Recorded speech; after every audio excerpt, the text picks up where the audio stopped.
Right now we are in northern Iraq. We're only about 30 miles in that direction from ISIS, from where ISIS is at. When you see the refugees that are leaving from the danger that's happening just over here, where do they go? Where do the refugees lead to? Yup, that's me on the border of ISIS territory. You may not know it, but this was the first part of the world that saw great revival. This is the land of Abraham, where Jonah saw the greatest recorded Old Testament revival. And this became the missions base of the apostles Thomas and Jude. Why is it now a land of war and despair? Muslims have been fleeing in great number. And where are they going to? Seems like we're not the only ones taking a road trip to look for revival. Muslims are risking their lives each and every day to reach the Christian nations of the world, and we just so happen to stumble across them. Today, we were driving and our GPS took us to the wrong village. The village is the westernmost point of Turkey. We haven't seen anybody or cars for miles. Here comes a car. And as we were driving, we came across this village where we saw abandoned houses, these areas right out in the middle of the forest. There's big piles of brand new, I mean, these are brand new life jackets. You can hear some people back in there. Somebody's back there.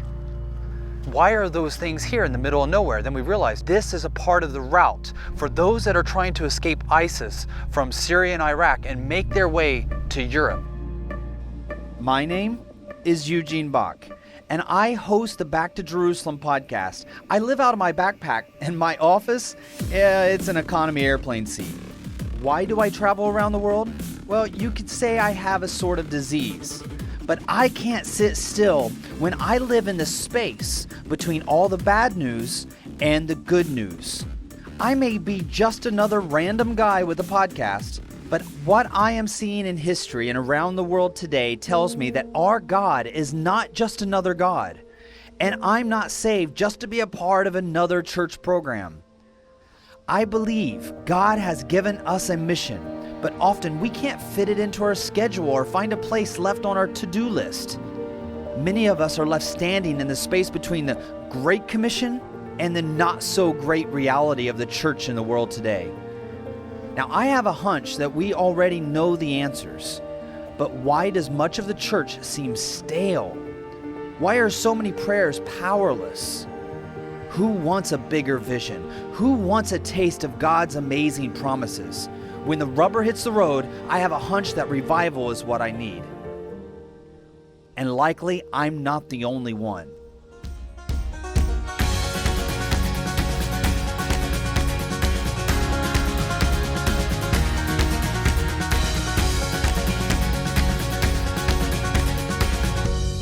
Now, I haven't heard of any war refugees wanting to make it to Mecca, but many of them do set their sights on Rome, as did the Apostle Paul.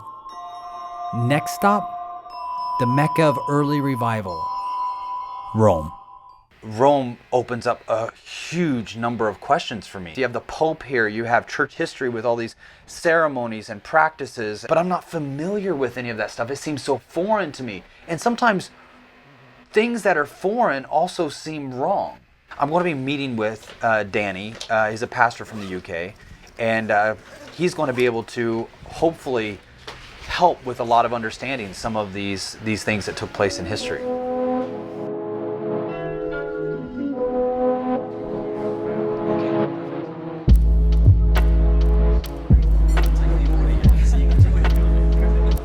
Being in a place that has so much rich history, not just for this area, not just for Italy, but for Europe in general. You're talking over 2,000 years later, and so the very society of much of our society within England stems from right where we're sitting now. It'd be nice if there was like a map. I know, or even just Just a layout like you get at the mall. What it was, where we that's in the mall.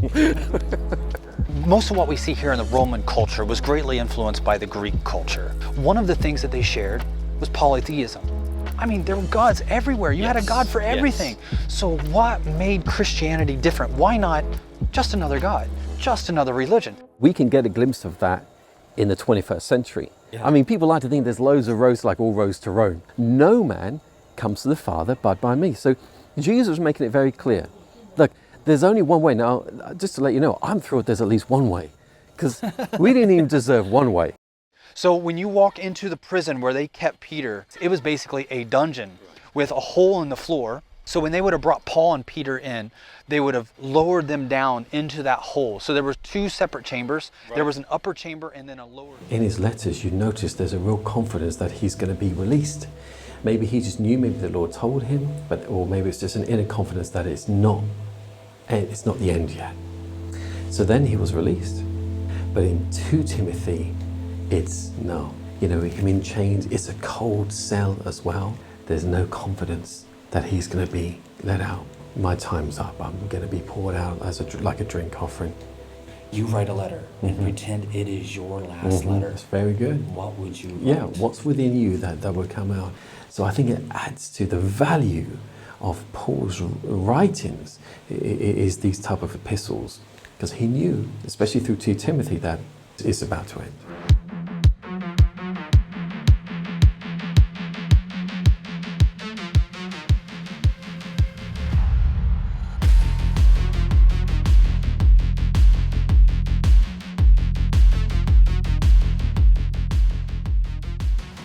It's either when there's a need or when there's persecution or their backs against the wall. Suddenly, prayer doesn't become the last resort, suddenly it becomes the first resort. For the Christians here in Rome, it was a first resort because of what was going on, especially under Nero. A lot of the church suffered in there. Even though it's a beautiful building, it has a really ugly history. There are many, many Christians who lost their lives here in a brutal way. If the cross is an icon of suffering of Jesus Christ, this was an icon for the suffering of Christians that followed after him. This is a symbol that it may seem romantic, but yes. What kind of romanticism do you have in anguish and death? Rome became a Christian nation, and they found it to be unethical and disgusting to have people fighting and killing each other. What good is a major coliseum where people want to come for entertainment if there's no death and blood? And you Christians are ruining our fun. Society started to change, and they put value on things, but the influence was from the church. This place stands empty, I think, because Christians I think so. messed up the agenda. We've become very popular as well. Yeah, this was a nice place to stand. Just a short walk from the Colosseum, we find an early underground church where those experiencing revival would meet secretly at daybreak. Danny reads a written letter by a Roman official who discovered their meeting place. The Christians are accustomed to meet at daybreak and to recite or sing a hymn to Christ as to a God, and to abstain from theft and robbery and adultery and breach of faith, and after this they depart and meet again to take food. And to find out the truth concerning them, I applied torture to 2 maidservants who were called deaconesses in their, what they call, the church. The name for the church is ecclesia, which means the gathering of people. The culture's all different, but it's an unbroken chain, and the practices, according to God's word, have been unbroken for over 2,000 years. You know, being here in the underground church, where Christians really began to grow here in Rome is great. Okay, here we have to make a transition from the persecuted underground believers to the politician turned Christian. It can be argued whether revival resulted or stopped at this point, but it nevertheless impacted the entire world. And who was the man who took the church from the underground and made it official? Constantine. The taxi driver didn't even know how to get here. I don't see anything here with Constantine. Yeah, probably the most significant battle, if not for Rome, all of Europe. Anybody that wanted to go into Rome, they would go through this. So with Constantine, this was quite a landmark. Because what happened here, you had 2 armies with 2 potential emperors. Whoever's going to leave here, this bridge, they would be emperor. So these 2 meet, and at night he has a vision of a cross. So in his vision, he hears the audible words, with this symbol, you shall conquer. And it's the symbol of the cross. He's not a Christian. Not that, that's right. Yeah, he's not a Christian. So he goes through his troops and tells his troops, Put the signature of the cross on your shields, on our banner. That was from a vision. How does he know he just didn't have bad chili the night before? It had to be something significant for him to change his life forever from the night that he arrived on the other side of this bridge. And that impacted Christianity. From here, right, really from this bridge, then it throughout Rome, and then throughout the empire, throughout Europe, and then Africa and America, and that's how it just swept through. Within 15 years, he brings all the world church leaders together that were once persecuted, now that it's open, and solidifies what it is that the Christians believe. But that all comes as the result of a military battle, a military conquest.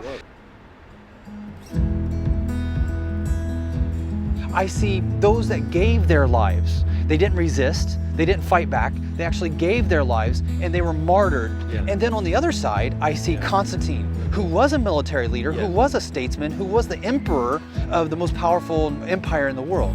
How is that different? What Constantine did with the cross on his banner, on the shields of his soldier, than what we see with like ISIS or Islamic troops that are doing religious conquests. I think that's something that many people will be asking themselves, what is the difference? And I think that in order to really see the heart of state religion in Rome, we have to go to the tourist place of the Vatican. In order to get there, we have to take the public transportation. And this is one of the best ways actually for us to get from the area. And there, Pastor Danny was getting his wallet stolen. And that took us on a slight detour. We've gotten corrected and stopped by the police for filming.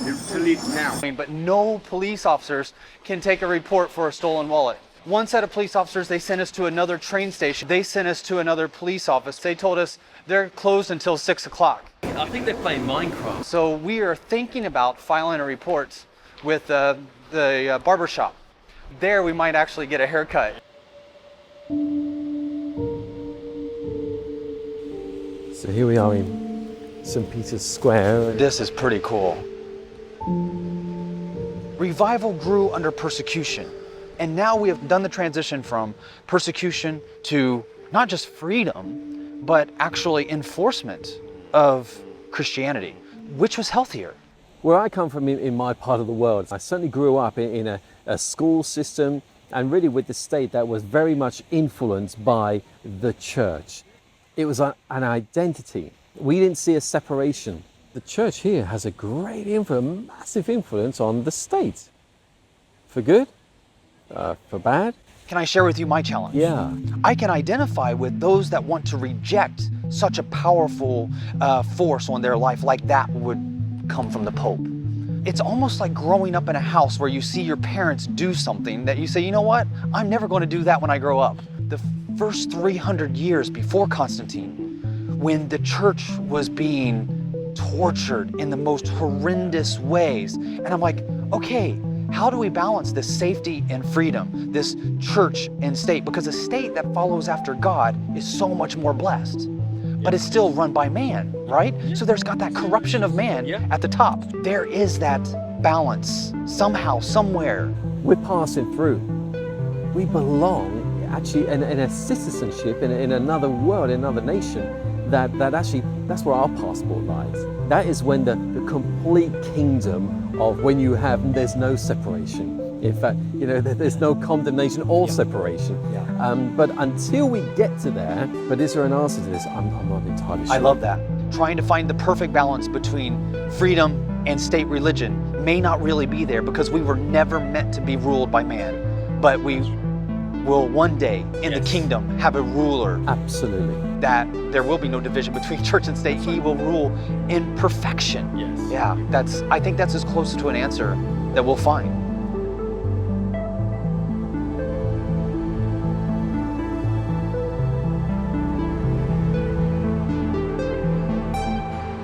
Here in Rome, the Christians changed the idea of ethics.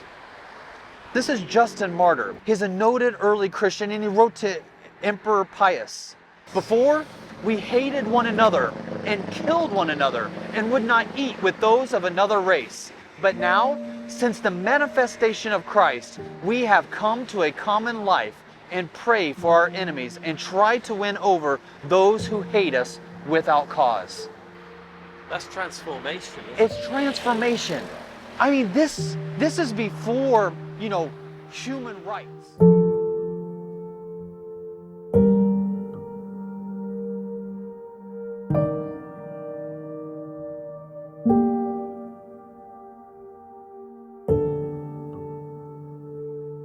The gospel was being preached and understood in probably at least 30 languages, maybe more, maybe 100 languages. So was that an amazing accomplishment?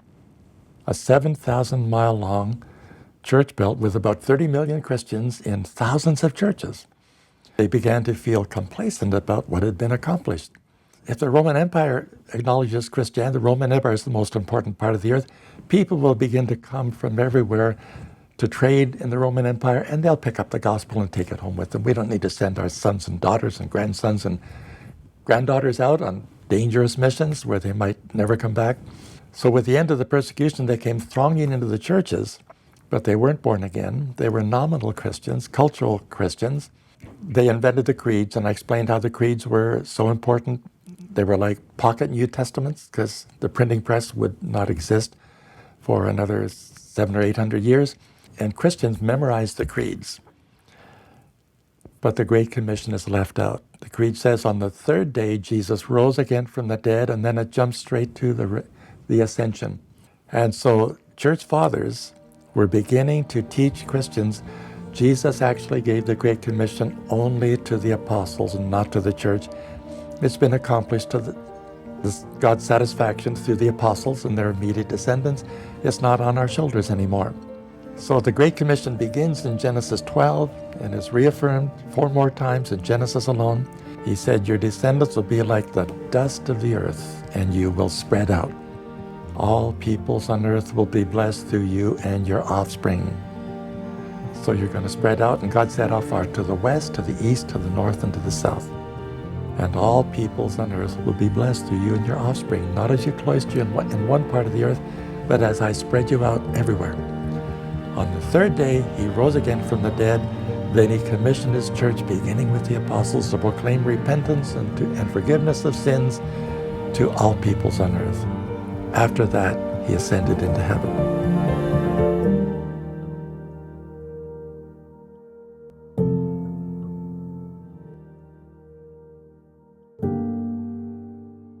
We end up following the gospel, leaving Asia Minor, going to Europe. But something interesting happens in Rome in the 4th century, and that is the conversion of Constantine, and Constantine making Christianity a state religion. And this is the first time that we see persecution kind of stop, at least momentarily, for Christianity. Constantine makes his empire focus on this area here, on the very eastern part of Europe, right on the border of Asia, Constantinople. And an empire is formed here from the 4th century that will reign for 1,000 years. And this is like a golden period for Christianity. Christianity is booming, trade is booming, science, education, all of these things are booming all throughout this area of Constantinople, which is where we're driving right now, is present-day Istanbul.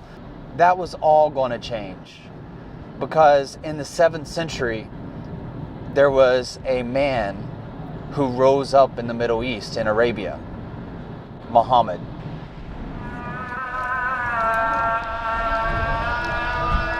In the background, you can hear the Muslim call to prayer. That would have been much different more than 1,000 years ago, when we had Christianity was the main religion and faith throughout this entire area. But this empire here, based in Constantinople, was the crown gem. The Muslims were coming, and they were determined to take over this city of Constantinople. While exploring the city, I bumped into one of the most well-known Muslim historians of our day. What's your name? Felix. He is actually a Chinese from Indonesia, which is the largest Muslim country in the world. He's written books about the Muslim conquest over Constantinople, which was the center of the Christian world in that day.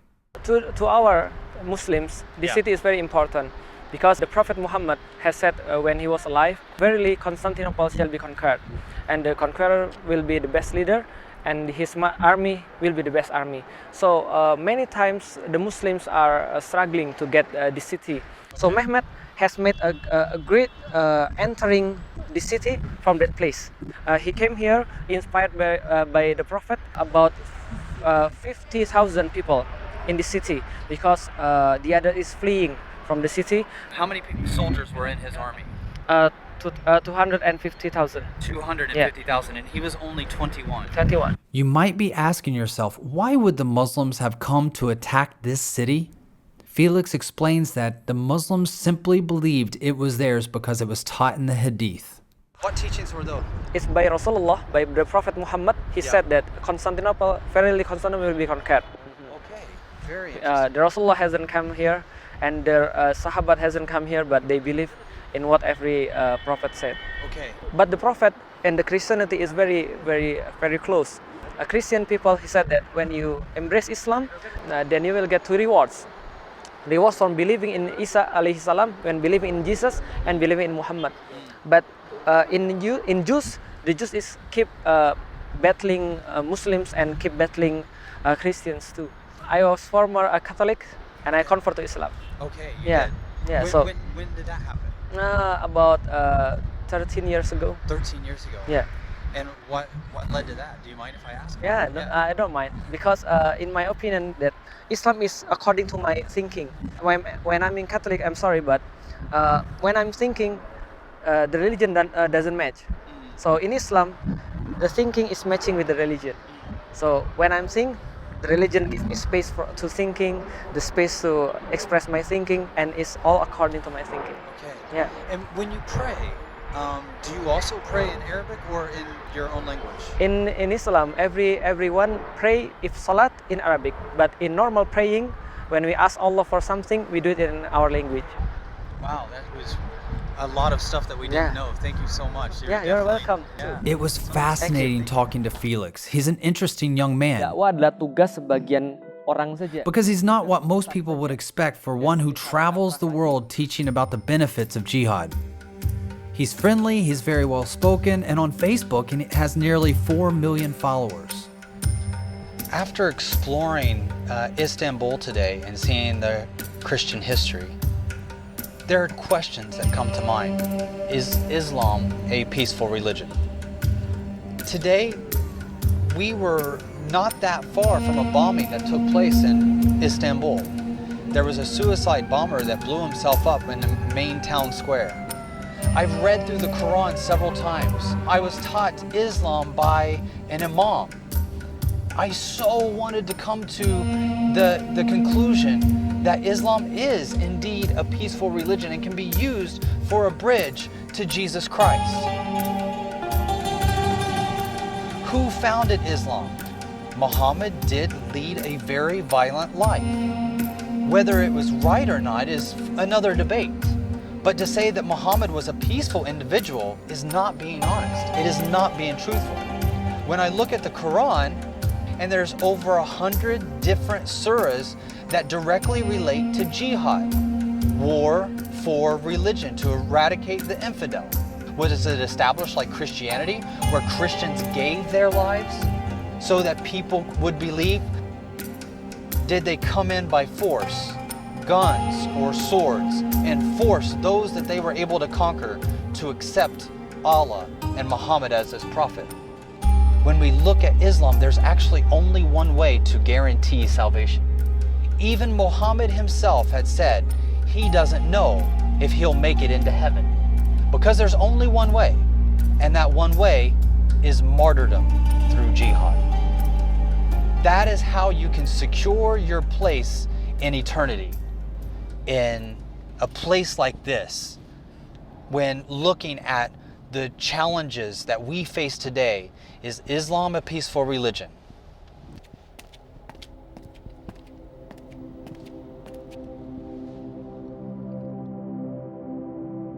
We started off by asking what makes Rome different than Mecca.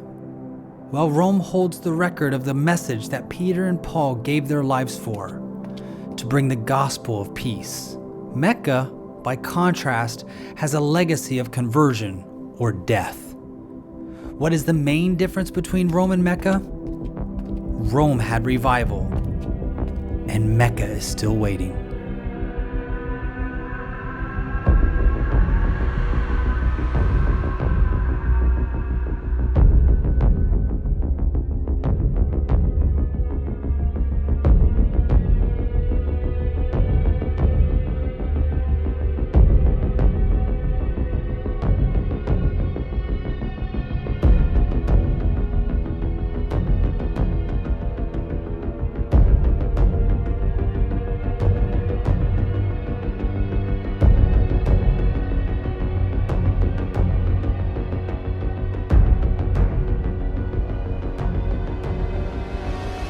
The emperor, who was it? I've forgotten who it was. We just talked about it. Yes, we did. So they chose here. Yeah. Why did they choose? You're you the one think? that told me. Well, I know, but they make great TV.